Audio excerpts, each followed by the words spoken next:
I'm going to begin with two important quotes. They're so good that they're on your handout. The first one comes from Gerald Bracey, who died a few years ago, who was a very important critic in our field. Listen to this. There's a growing technology that permits us now to do in nanoseconds, things that we shouldn't be doing at all. The second from Frank Smith, literacy expert. Computers are one of the best things that have ever happened to the human race. No question. They're one of the worst things that has ever happened to schools. I think both of these people are absolutely correct. I want to give you my message today. I like computers. I like technology. I love technology. I was programming before your mother was born. I was programming in the 1960s. Can you believe that? I was programming before we had hard drives. I learned all the computer languages. I love these machines. They have been an absolute disaster for schools. My message is, there are good uses of technology. We can take advantage of technology, but the uses that really, really work are the simple and obvious ones that don't cost a lot of money. Things that you already know. I'm going to tell you today what you already know. I'm going to begin with a brief review of some of the things I said yesterday and add a little more, some background theory, and then we'll look at the use of computers in beginning language teaching, intermediate language teaching, and I will end with a warning about how computers are being used in schools now and how they're making life much worse for everybody. So we're going to have some nice times during the talks, more jokes, and then at the end we're all going to be very depressed. And I have medication waiting for you outside. Well, I want to first review what I did yesterday. If you were here, you don't need the review. If you weren't here, you won't understand it because it'll be too fast. So yesterday I said that we're in the middle of a big war, and the war is between two hypotheses, two ways of acquiring language, developing literacy, and today I put it on the handout.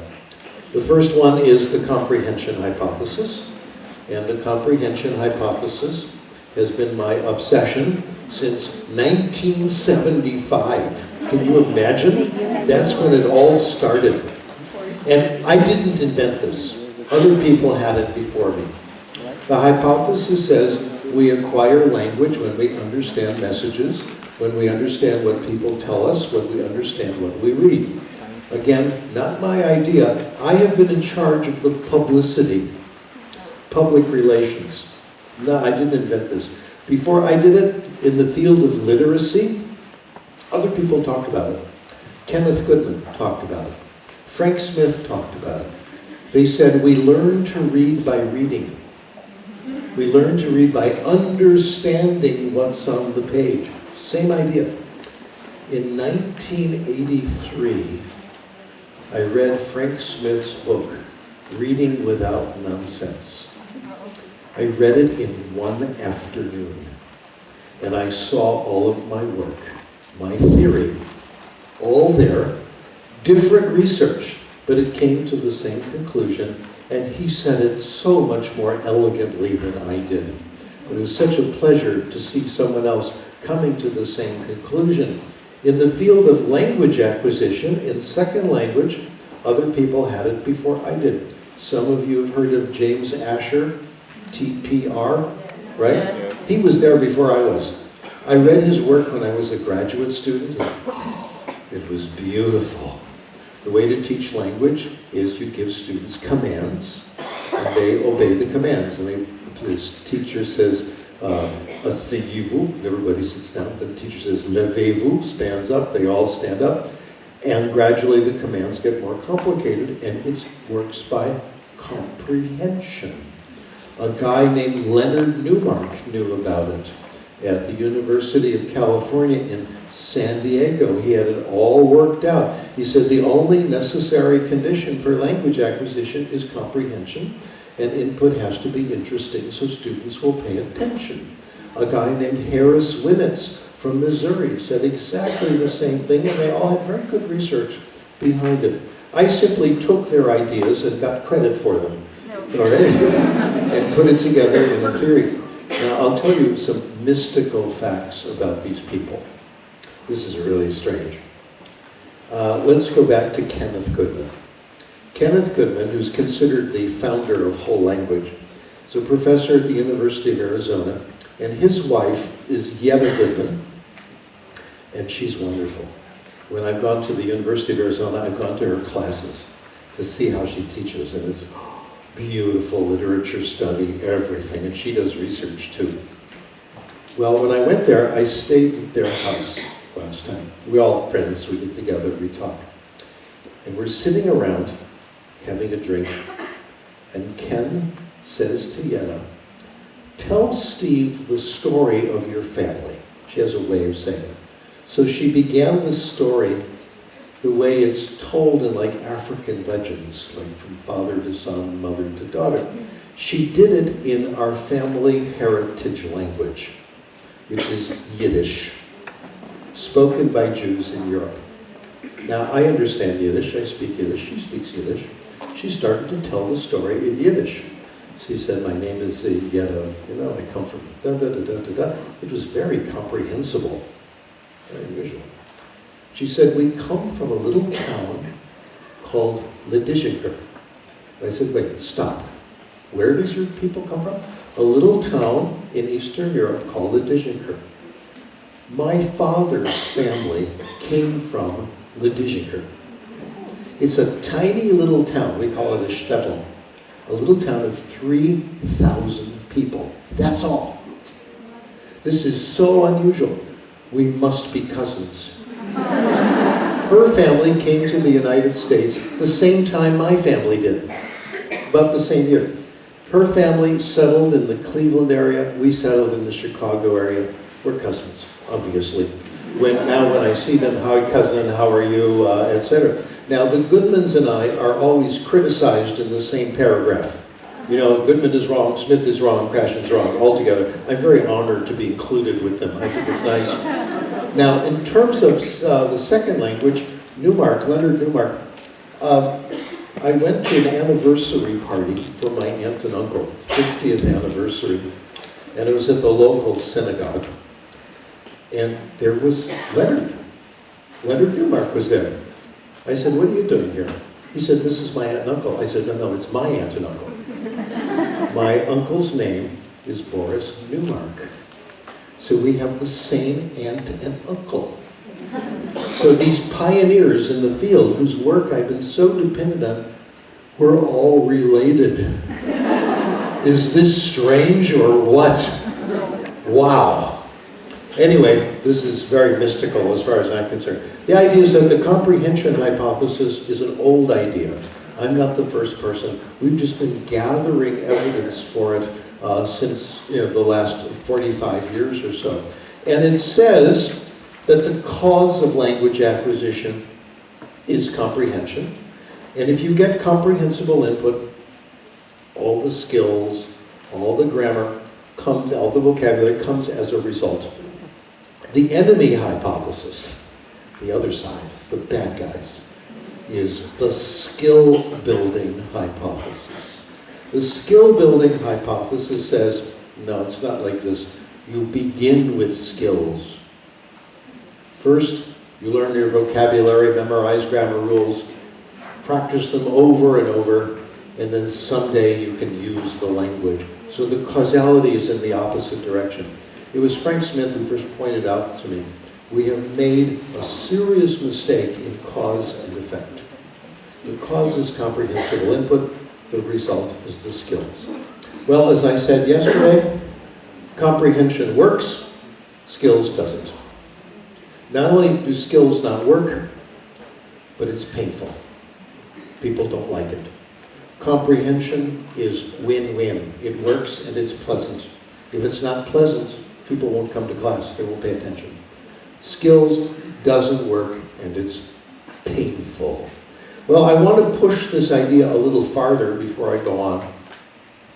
Not only is acquiring language by comprehension pleasant because it requires interesting input, but we want input to be more than interesting. Briefly mentioned this yesterday, I'll give you more detail today. We want input to be so interesting that the world disappears around you.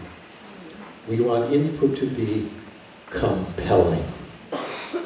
I first started thinking about this because of a case history reported by one of my former students, Christy Lau. Christy Lau lives in the San Francisco area.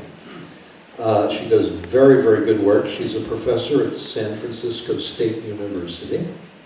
And I want to tell you about her son. We wrote an article about him. In the article, we call him Paul, but I'll give you his real name. His real name is Vincent. Paul is now a teenager, he's going off to college. And Paul grew up bilingual, Cantonese English. Mommy and Daddy are from Hong Kong. So Cantonese is the first language. And Christy's parents lived with them, and Grandma and Grandpa were Cantonese speakers. So Paul grew up very comfortable in Cantonese and very comfortable in English, fully bilingual. When Paul was young, or Vincent was young, Mommy and Daddy had to work. Christy was a new professor. Her husband was working in the computer industry, and occasionally they had to hire a babysitter for Vincent. The babysitter would come over, turn on the television set to Mandarin cartoons. Now, you know, the public doesn't know, but you know that Mandarin and Cantonese are different languages. They're not dialects of Chinese. They're really different languages. The same as Portuguese and Spanish are different languages. If you speak Spanish, it gives you a head start for Portuguese, but it doesn't make you a fluent Portuguese speaker, and vice versa. So she would turn on the Mandarin cartoons. Now, there is some shared vocabulary, so that helped Vincent understand. And the pictures, the visual context, I love children's cartoons. I think they're genius. Any of you watch children's cartoons the way I do? I still love SpongeBob. Isn't SpongeBob wonderful? He's such a nice guy, you know? And he's got this friend, Patrick Star, who's the best friend anybody could have, and he's so sincere. Oh my gosh. I think SpongeBob is a wonderful character. I'm a little confused about Mr. Crab, Eugene Crab. He owns this restaurant, and the major thing they sell are crab sandwiches. Now, Eugene Crab is a crab, and he's selling crab sandwiches. This should be investigated. Something's wrong, okay. But kids' television is really good. And the caretaker would help make him comprehensible. He'd watch the same things again and again in the background. Gradually, he started to understand them slowly over time, and the high quality. And when he went to start elementary school, he started watching children's TV in Mandarin. And he kept watching it throughout school. When he got to high school, Dad would bring home 2 movies every weekend in Mandarin. And the family would watch them together because the movies were made in Mandarin, far more popular than Cantonese. In the evening, Mom and Dad, Grandpa and Grandma, and the kids would watch the news in Mandarin.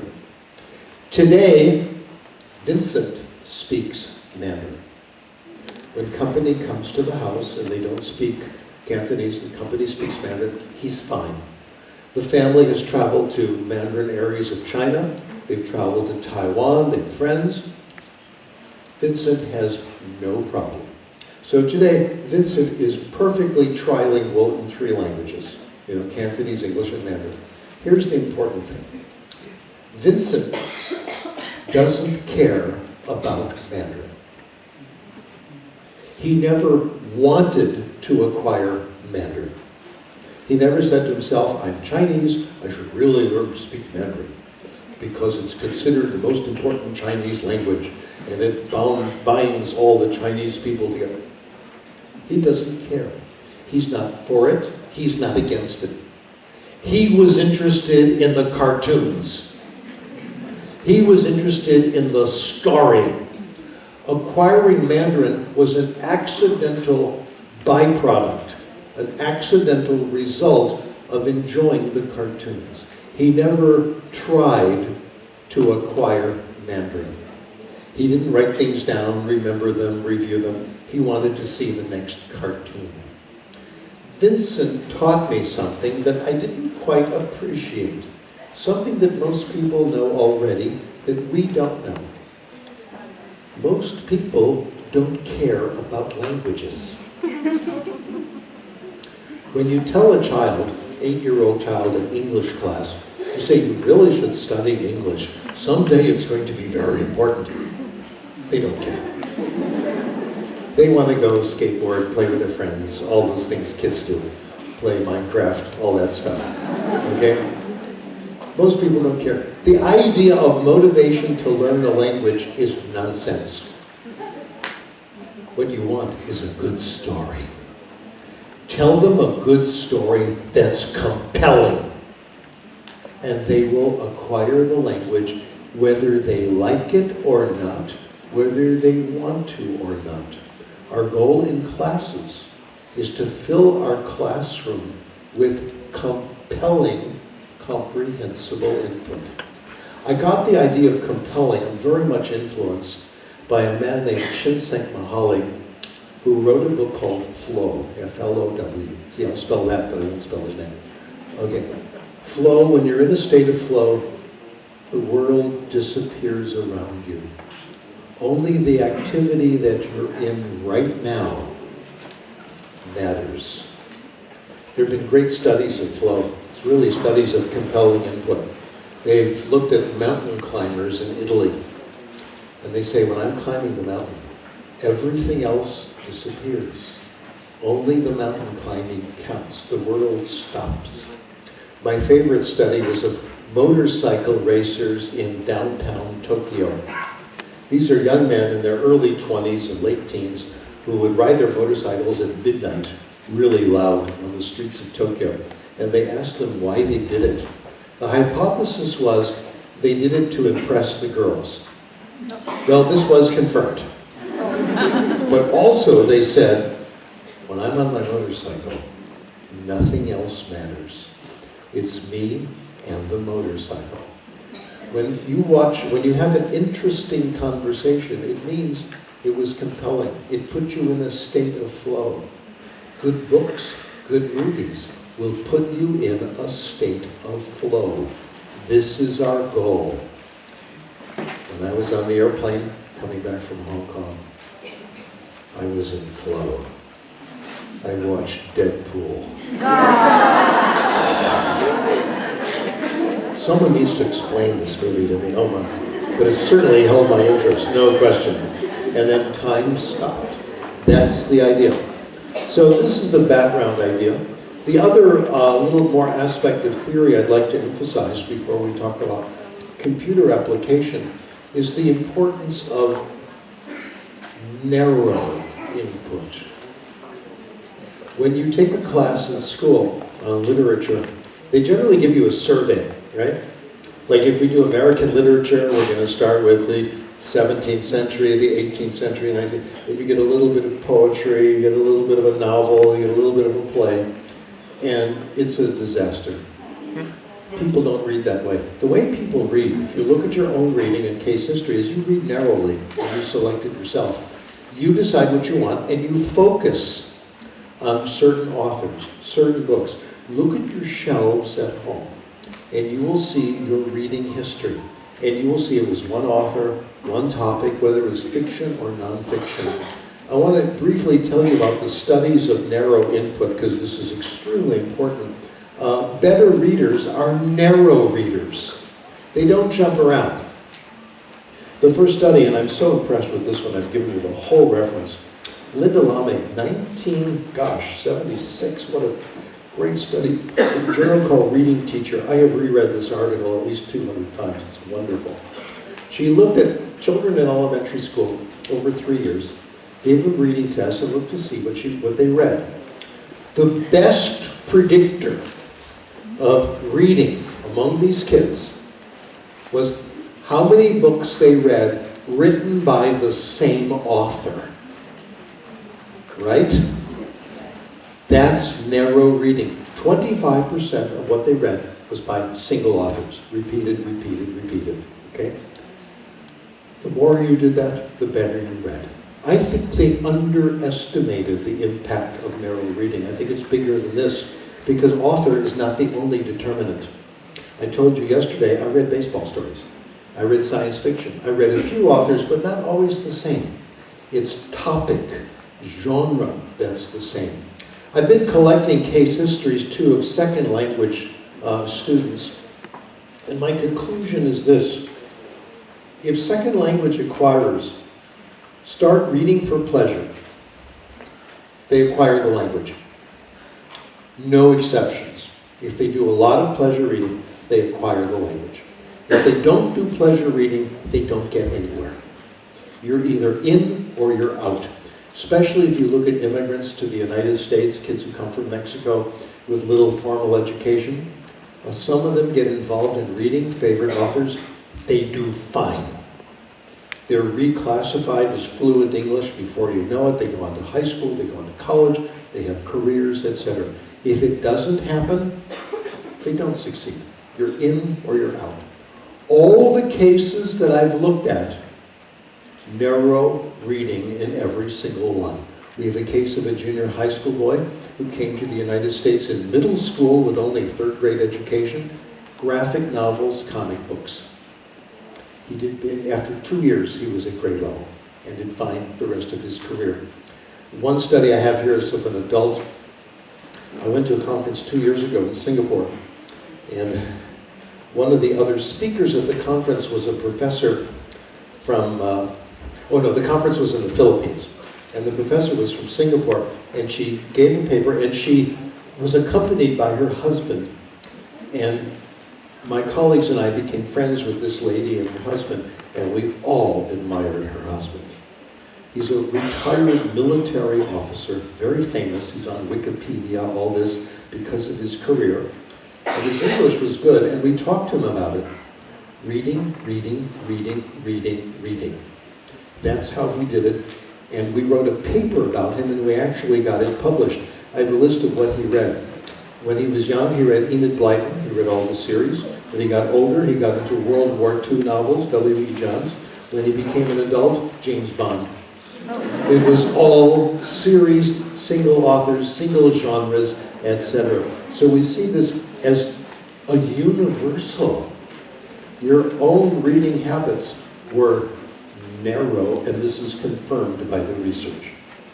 I also want to point out something else about this reading habit stuff. People are, before I get into the recommendations, people are very concerned if we allow students to read whatever they want to read, won't they just stay with easy books? Because most people think children are lazy, and teachers are lazy too, and we always have to keep pushing them to read harder stuff. The studies have shown this is not true. Most of the good research was done a long time ago. I'll tell you about the studies, and look at these dates. I have them down here closer to the bottom of the page. LeBrant, 1958. How do you like that? As kids keep reading, they read a wider variety of genres. They don't just stick to fiction. They start reading plays. They start reading nonfiction. The next one. Schoonover, what's the year? 1938. They looked at children who had been in sustained free reading programs for years and years and years. By the time they got to high school, 72% of the books that they read were on recommended reading lists. They'll get there. The research then went to sleep. until 2015, when my colleagues and I did a similar project in China. We did this in a city called Hefei. Hefei is kind of near Shanghai. And we worked in one elementary school, and we looked at what the kids took out of the library reading in Chinese as their first language. We were able to determine that as they went from grade to grade, they read harder and harder books, books that were more sophisticated, the content was more challenging. This is what they took out of the library and their home. And then we looked at the genres. They read more and more books that were considered classics than children in other schools if you give them a lot to read. So the major question, we waited 50 years, but we finally, nearly 100 years, we got the answer to this. It's going to be okay, don't worry. Well, let me get to my recommendations on technology and what to do about it. As I told you in the beginning, my recommendations on technology are to do the obvious things. Not to jump to the complicated, expensive material that is offered to us by publishing houses, computer companies, etc. But look around you. I want to go back in history and give you the origin of all this. Back in the 1930s, 40s, 50s, and 60s, there was a very popular method used in elementary schools in the United States for first language education. It was called language experience. How many of you have heard of this? Okay, 3% of the audience has heard of this. I want to bring it back. Here's what happened. Again, this is first language. The child tells a story to the teacher. The teacher writes it down. That becomes the reading material. Simple. This guarantees it's going to be easy, comprehensible, and compelling, because the child wrote it. Today, with computers, we have word processors. This is my big high-tech idea, word processors. Teacher puts it on a word processor. You can share it with the entire class. What teachers have told me is that children want to read the stories they wrote, and they want to read the stories that their friends have written. They become the classroom library. Now, what I do in my spare time is I look at old research. And a few months ago, I gathered all the research done in language experience published in the 1960s. I looked at articles that compared children in language experience with children who read the regular texts of the readers, the boring reading stories, okay? Guess what? Language experience kids did pretty well. They either do as well or better. I found only one study where they didn't do well. The rest of them, they did okay. Enough to say this is quite promising. I just sent the article off for publication, right, to bring this back. We're not doing it anymore. Do you know why we're not doing it anymore? No. Nobody makes any money. Are there any questions? There's no profit to any company if you do language experience. It's free. All you need is a word processor, and you can share the stories. In fact, you can do more than this. You can share them with other children in other classes. You can share them with kids around the world.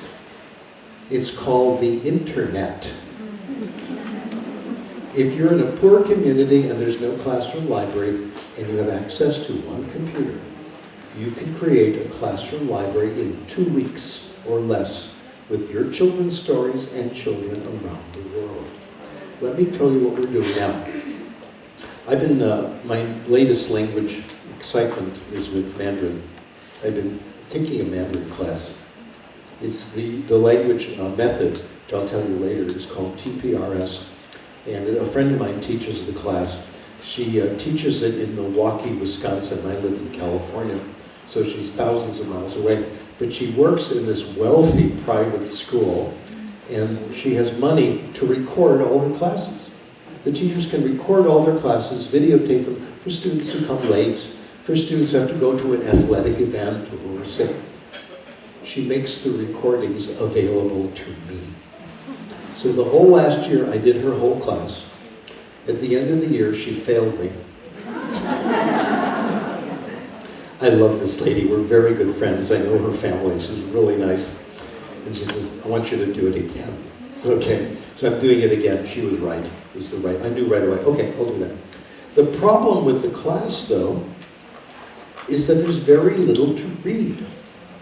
I like to have reading right away. Now, English is a foreign language. You've got the readers, the graded readers, and some of them are pretty good. That's one thing the publishers have done very well, is with the graded readers. A lot of them are interesting. So there's no graded readers in Chinese. We wrote one. I won't run with the previous teacher. We got it published. But there's ours, and another person has written several books, and they're okay, but there's like this many. We decided to solve the problem. I'm giving you this as a model that you can follow. I like to give things fancy names. We called it the Great Mandarin Reading Project. It's great because I think there's 6 of us doing it. 6 Mandarin teachers, I know all of them, and we're all communicating, and they're in different schools all over the world.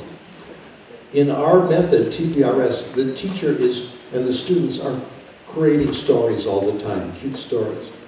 What we have asked people to do is when you get a good story in class, send it to us. Now, Mandarin uses 3 kinds of writing systems. There's an English one called Pinyin. There's 2 different ways of writing in Mandarin. We say it doesn't matter. Anyone you like, send it in. We'll put it on my teacher's website called Ignite Chinese, and it's open to any Mandarin class in the world. How do you like that? So simple. So we now have a collection of about 50, 60 stories there. Students can read the stories for homework, self-selected, written by other students. I have written 3 stories in Mandarin for this collection. I'm a published Mandarin author. By the way, the children who help write the stories, their names are on there. No money, no copyright, no publishers, no contracts, nothing. Isn't this wonderful? Everything is free. Give it away. I'll tell you about one of the stories I wrote. I'll give you the English version.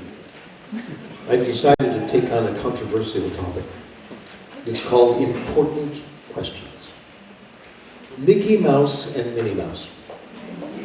Are they married?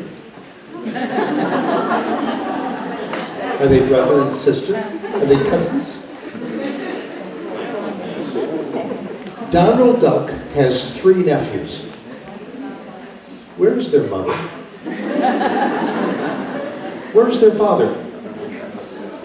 Finally, the big one. Pluto and Goofy are both dogs. Goofy can talk.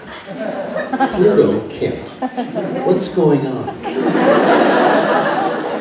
I want answers. Okay, this is investigative journalism, etc. Anyway, this is what we're doing with the Great Mandarin Reading Project. Not only is it interesting topics, but the students themselves are the authors. It's personalized. Sometimes they're writing about themselves and their lives. This is a typical example, I think, of how we need to use technology to quickly get libraries together for our students for pleasure reading. Let me flip over to the next page. That's my beginning recommendation. Simple.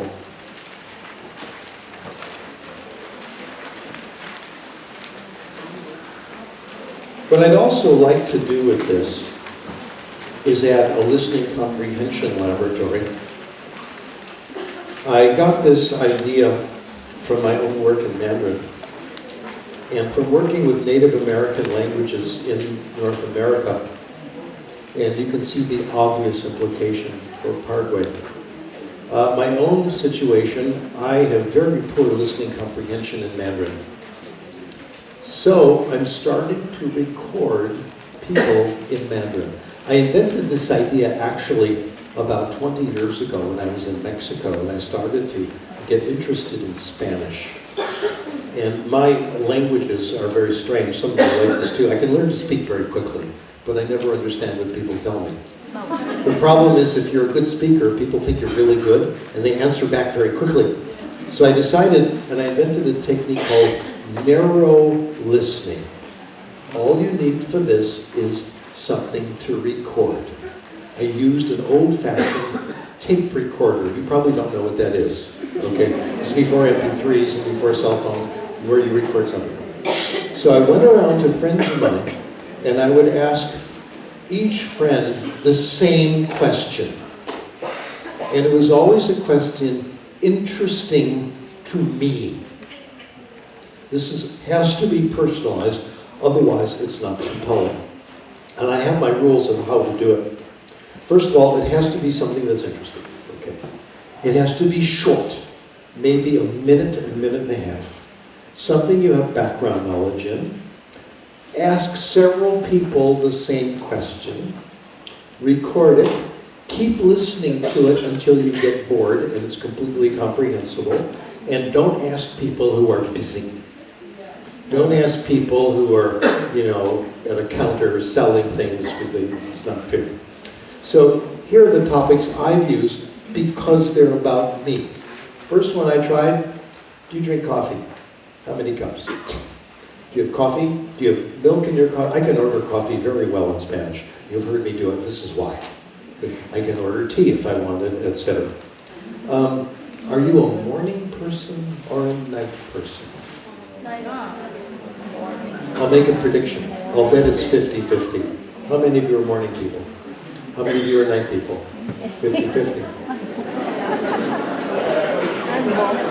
Isn't that interesting? You morning people, you think you're better. It's genetic.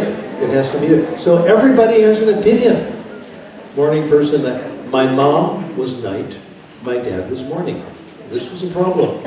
Morning people think that anyone who's asleep after 7 o'clock is morally inferior. But you need night people, otherwise there's no one to guard the campfire, okay? So I asked people, do you play a musical instrument? What kind of music? How do you get better in another language? People I know were bilingual, I asked them this. Do you believe in ghosts or ovnis, UFOs? And the best one. Describe the perfect woman. Describe the perfect man. I asked 10 people this question. I am an expert. I can tell you. I'll give you the answers. The perfect man. The first thing, should the perfect man be guapo? Okay? The answer is not ugly. Isn't that true? There's a minimum level of good looking. Above that, it really doesn't matter, okay? But they shouldn't be disgusting.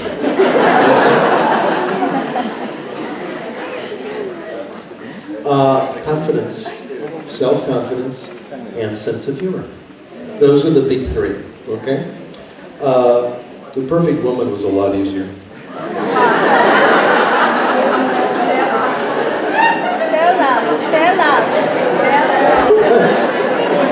All the guys say, I'll tell you. All right, yes. Okay. We want to know. Well, you know what it is. It's mostly physical, okay? In fact, it's all physical. You know, thank you very much. Here's an expert. That's it. Okay. Yeah, we're kind of immature guys. A former student of mine, Victoria Rodrigo, did a study on this. And she found that she's tried it with people. She used pre-recorded things, which is not as effective. I like it to be personal. But they found with repeated listening, it got more and more comprehensible. And you keep changing the topics, of course. And much better than other listening comprehension activities that they've tried. So this is not bad. I like to expand this and keep doing this with a wider range of topics, etc. So narrow listening is a good thing to do. I think kids should do it in class, especially if you're in a situation where there are lots of speakers around, where you can ask them, like, for me to do Spanish in California is fantastic. Because Mexican Americans in California are very easy to be with. You know how they are? They're muy amable. They're just wonderful. You ask them to do this, oh, I'll be happy to. They'll talk to you, etc. So I found it very easy. The question I like the best, though, in dealing with Mexicans, which I used in Mexico, fascinating. Cortés, good man or a bad man? Malinche, good person or bad person? Those are the questions for Mexicans. And every Mexican I talked to had a very sophisticated, interesting answer all the time. So you find the ones that Malinche, of course I was interested in because she was a famous translator. Was she a credit to her people or a traitor to her people? You find opinions on both sides, okay? So you want to find questions like this that you think are interesting, where people will give you interesting answers. A colleague of mine, Ashley Hastings, is a very clever guy. He invented a technique called movie talk. Movie talk is this. You can do it in your class. You play a real movie in class. Okay? Turn off the sound. Because the movie's too complicated. Beginning students won't understand. You, the teacher, supply the dialogue. You can do it slower. You can stop it, go back and forth. Now, all the teachers who do TPRS, the method I work with in California, the United States, have incorporated this in their classes. And my teacher has done it, and I have complicated movies in Chinese where she's explaining the story, and it's quite simple. She can slow it down, she can stop it, etc. It gives you visual context. We will never be as good as the professional movie makers in creating pictures, etc., that are interesting, compelling, and comprehensible. They're absolute geniuses in this. So let's take advantage of their work. High technology? No. All you need is a movie and a human being, that's you, to put the movie in simple language. You can begin with just a regular picture. Here's the background, here's what happened, here's the main character. Okay, let's go to the next scene, etc. And the plots are always very interesting. I want to increase this. There's been no studies of this, except for Ashley Hastings himself, who found that if you play a regular movie, and you look at the nouns and the number of objects in the movie that identify the nouns, and then you compare that with teacher talk, they make it much more comprehensible. They have much more references, it's far more background knowledge, etc. I want to increase this with another very high-tech, expensive thing called comic talk. My teacher has been doing this with me. There's a very famous comic that's well known throughout the Chinese world called The Tales of Afanti. Afanti is a very famous character, a comic character, and what my teacher has been doing is sending me pictures of the Afanti comics, and she supplies the dialogue. But she does it much simpler than the published story, so I can understand it. The first one she sent me, here are 3 men. She pointed to them. 1, 2, 3. They're riding on their horse. Okay? They go to a kingdom, and there's the king. So she makes it very comprehensible. This is high-tech? No. All you need is a good comic book. Okay? And then you can record it. They can watch it again and again. They can watch it in the library, etc. Okay, this is the beginning level. I want to create auditory, oral, comprehensible input laboratories so students can go listen to this stuff over and over if they like. The intermediate level. New terminology. I told you yesterday the secret to success, new terms. Here's a new term. Remember, I invented it. Free voluntary surfing. How many of you web surf? How many of you, when you have nothing to do, turn on the computer and you find yourself following some topic? Okay? What has Donald Trump said today? Oh no. Okay, we go on and on and on. All right? And of course I follow what Justin Bieber is doing. Did you hear the Justin Bieber joke? During the Winter Olympics, as you know, Justin Bieber lives in the United States, and he's Canadian. And he's always misbehaving, getting in trouble. He's very annoying, okay? And the big hockey game happened between the Canadian team and the American team. And someone put up a big sign in Chicago, "Loser gets Justin Bieber." Pobrecito, okay? Not my fault. There have been some studies of surfing. Studies done in Taiwan and surfing in Chinese. I haven't seen any in English.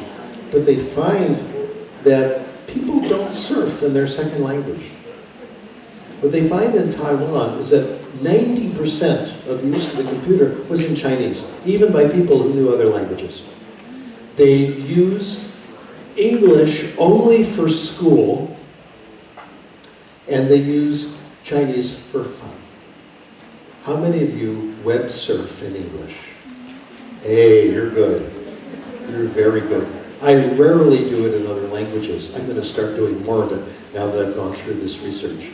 How many of your students do it? It's narrow reading. It's things that you find interesting. Well, we did a couple of studies of this. This was done by my student and my student's student, Xian Li in Taiwan, and her student, Effie Wang. I refer to Effie as my grand student, okay? My student's student, right? So the three of us have done studies on this. Effie did all the work. We're getting all the credit, which is the way it should be. And we have found, we've had students surf, a couple of studies that we've done, and students in English class are assigned to surf for 10 minutes a day, 5 days a week. Guess what? The results are the same as sustained silent reading studies. They make very nice gains in vocabulary. They make very nice gains in reading comprehension. And they talk about all the new vocabulary they're learning.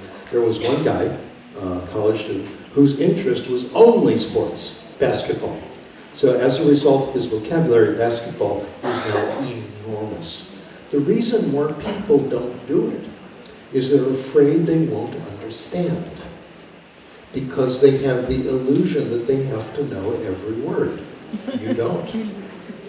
If you skip words you don't know, you acquire more.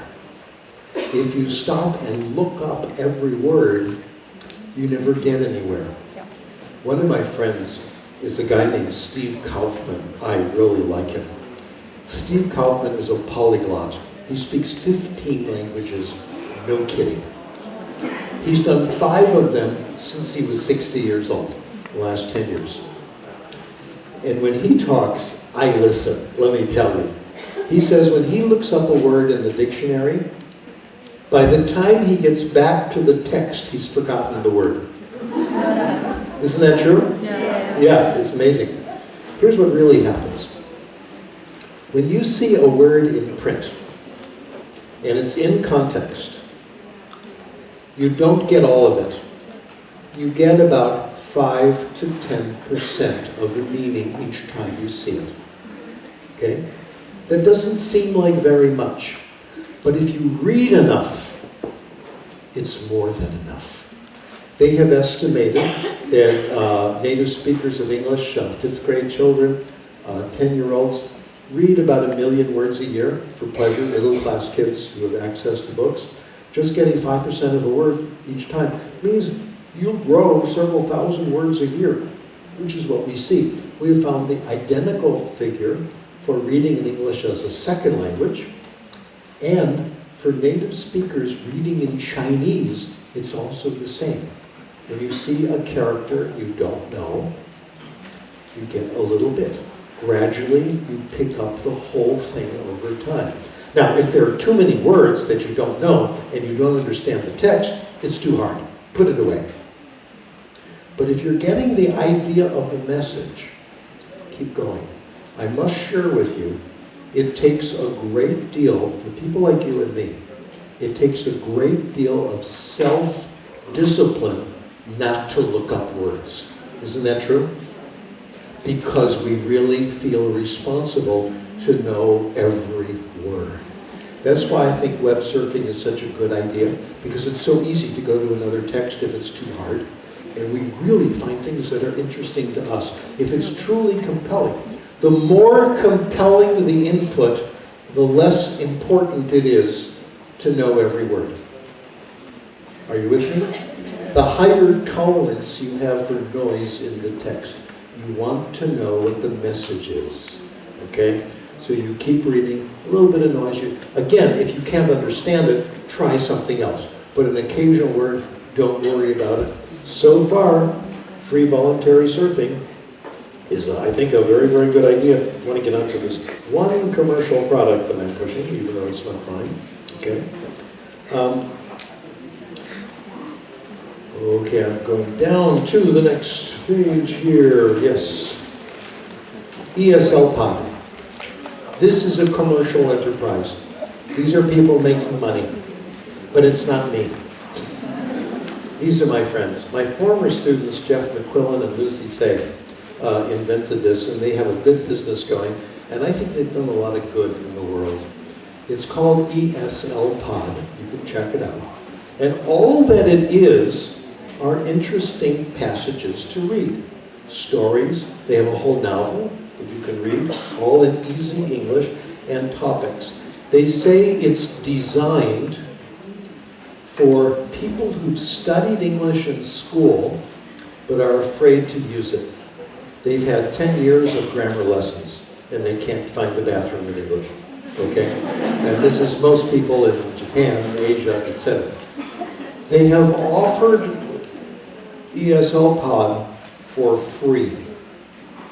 Anybody can use it. You can get on there. They don't care.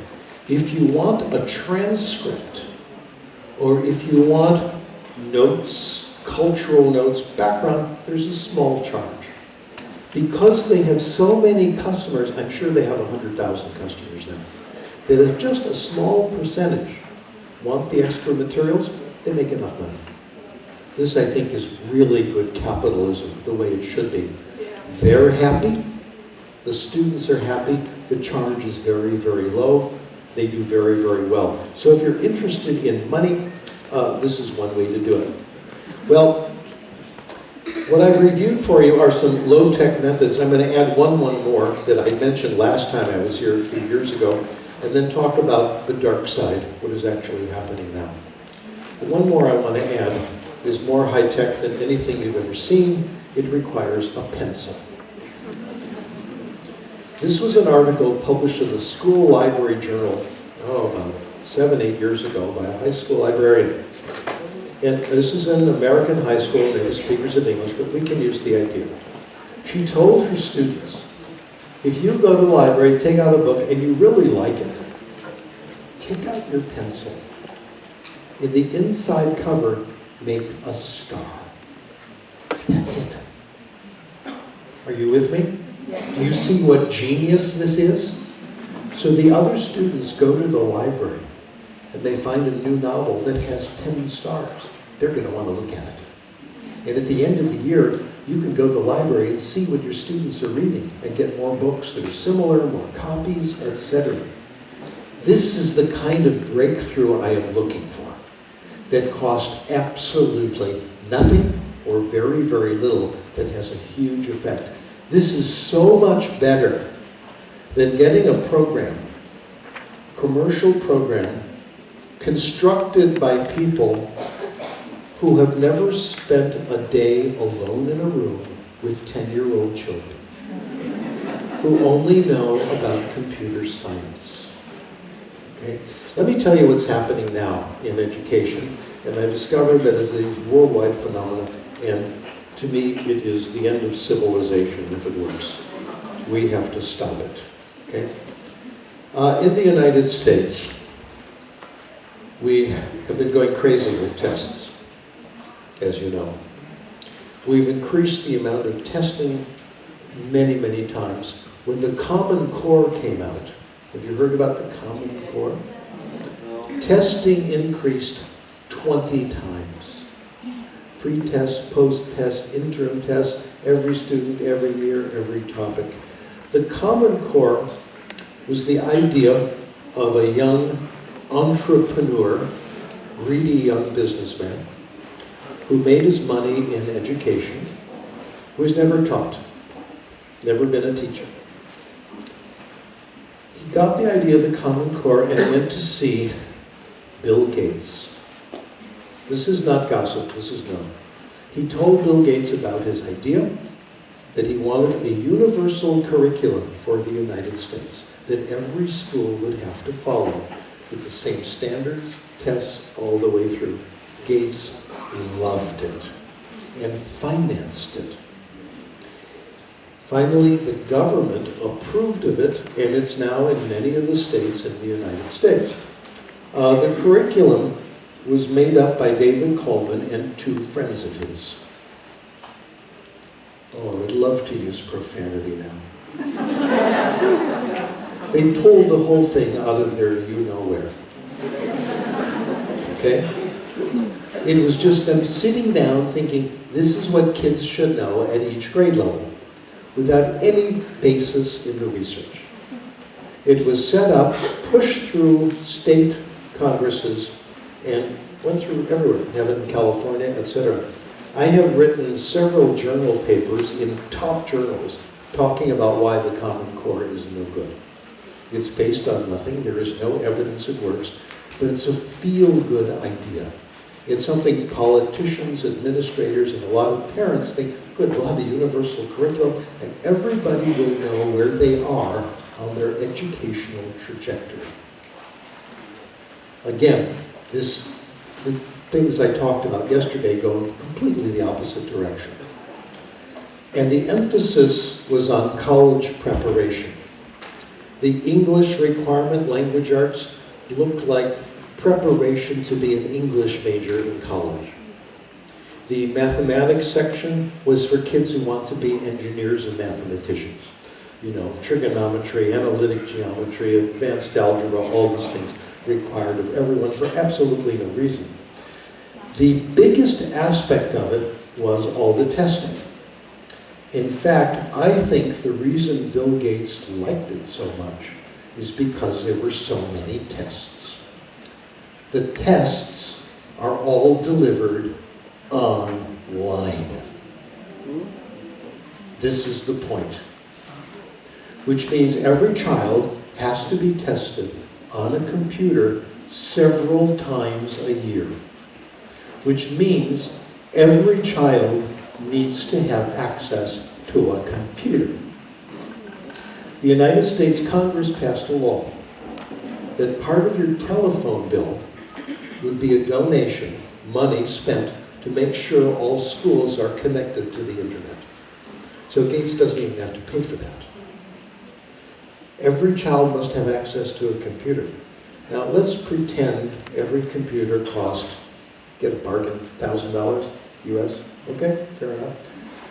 You all have computers? How often do you need a computer, a new computer? Every 3 years. 3, some people 4. In my case, 7. I can't afford a new one. Okay. So they have to be replaced. Today's vocabulary word is boondoggle. Boondoggle means a ripoff. Means a racket, a cheat. This is one of the great boondoggles of all time. It means that every child in the United States in school must be supplied with a new computer every 3 to 4 years. This is a never-ending source of income for the computer companies forever. I'm just getting warmed up. It gets worse and worse. So every time there's a test, the computer companies make money. Every time someone at Apple or Microsoft gets a new idea, there's a change in the computers.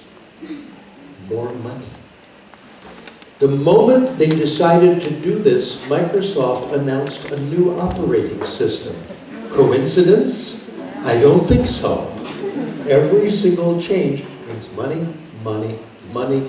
Every time there's new hardware, every time there's new software, the computer companies make more money. So this is fantastic. Do you need children? They were testing every child every year on every subject. Not only that, they were giving them pre-test, interim tests, post-tests, etc., with no basis in the research. Well, we all protested this. We said there was too much testing, and I was part of a group that was called Opt-out. By the way, what I've told you so far is nothing. It's going to get much worse.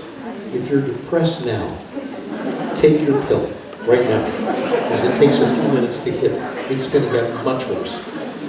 So we formed a group called Opt-out. Very brave, bold people. And we found in the law that if you're a parent and you don't want the child to take the test, you can opt your child out. You can sign a form and your child doesn't have to take the test. Wonderful. In New York State, 20% of the students in high school opted out of the final test. Wow, we were doing great. We were making progress. We thought we were winning. Then, about a year ago, October, 2 years ago, the Secretary of Education and the President Obama, gave speeches, and you know what they said? There's too much testing. The Secretary of Education at the time was the champion of testing. And suddenly he's born again, too much testing. We rejoiced. We won!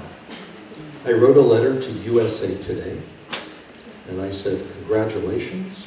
The people who deserve the credit for this are people like Alfie Kohn, people like Susan Ohanian, people like Peggy Robertson who've been protesting the tests, who've been doing opt-out. This is great news. I spoke too soon. The empire struck back. This is the big news I'm warming up to, okay? The same time they were talking about reducing testing, which they have not done, by the way, they were inventing something much worse. My friends wrote me and told me about it. The new look is called competency-based education. Have you heard of this? No. Watch out. This is the next step. I have a whole column here of what it is. Competency-based education, let's go down the list. Children come to school and they sit down in front of a computer. They turn on the computer and here is today's lesson. It's programmed instruction, just like 20 years ago. Today's module, and the content are skills, I love the word skills, that are easily tested, clear and measurable. They go through the module and they take the test when they feel they're ready. When they pass, they get a little badge and they can go on to the next level. The number of modules that the students get through not only is the student's grade, but it also is an evaluation of the teacher and the school. So this is serious stuff. The new education law, passed a few months ago, explicitly encourages competency-based education. It's all through the law. The National Governors Association, oh gosh, the National Governors Association has a lot of power. People listen to them. They know absolutely nothing about education.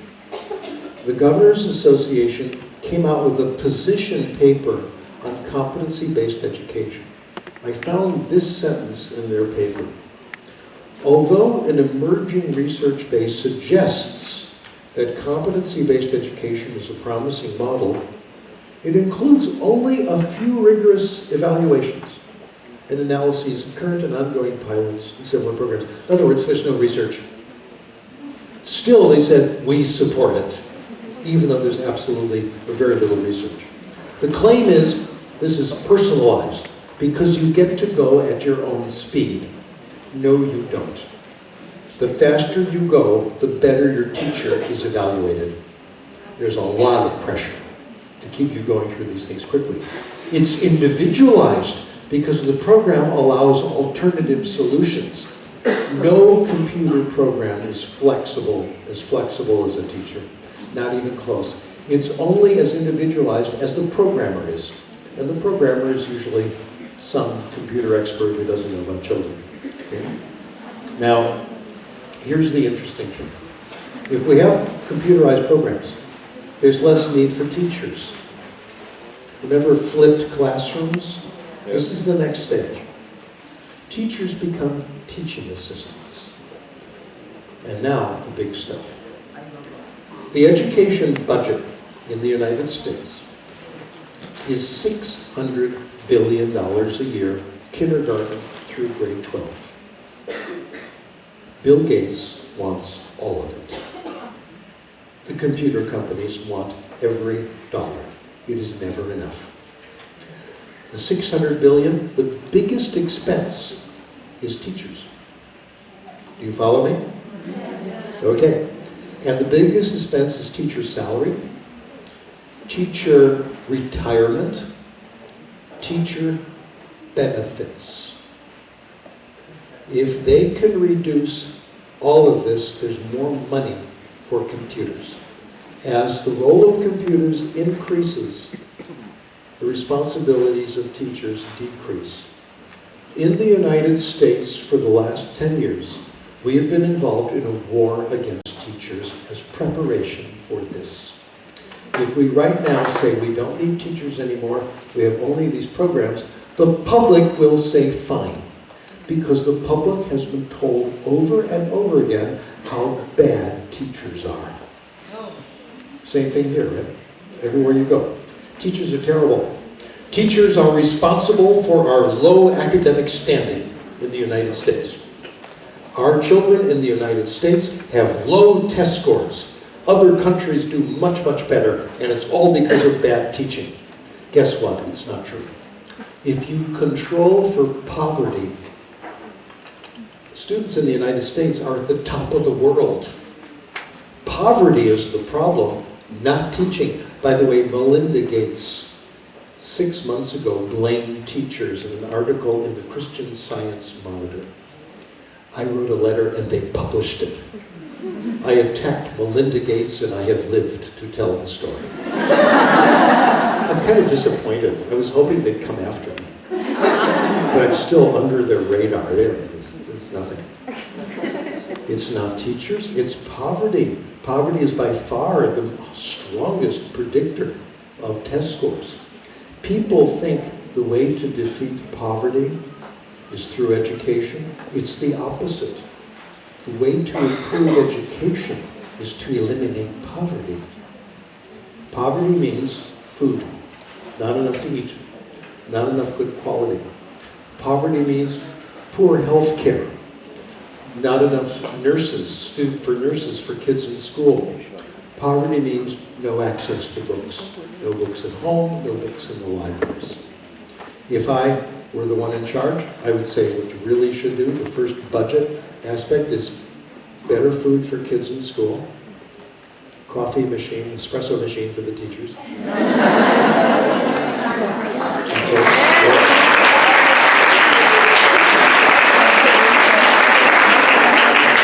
More health care. And the things about health care are not the rare diseases, it's the everyday things, okay? It's like tooth decay, not having glasses so you can see the more. Those are the things we really need to take care of. And of course, access to books. This costs a tiny fraction of what we are cheerfully spending on computers and tests. It costs absolutely nothing, okay? We take care of this, test scores are fine. So it's not teachers, it's not schools of education, it's not teachers' unions, it's poverty is the big thing. So, nevertheless, we blame teachers for this. We say teachers are so bad, they're responsible for our low test scores. A few years ago, there was a movement saying that teachers are a danger to our national security because they're not training students to do well on these tests. Therefore, our military is suffering. Therefore, we are open to invasion by other countries. Teachers are traitors.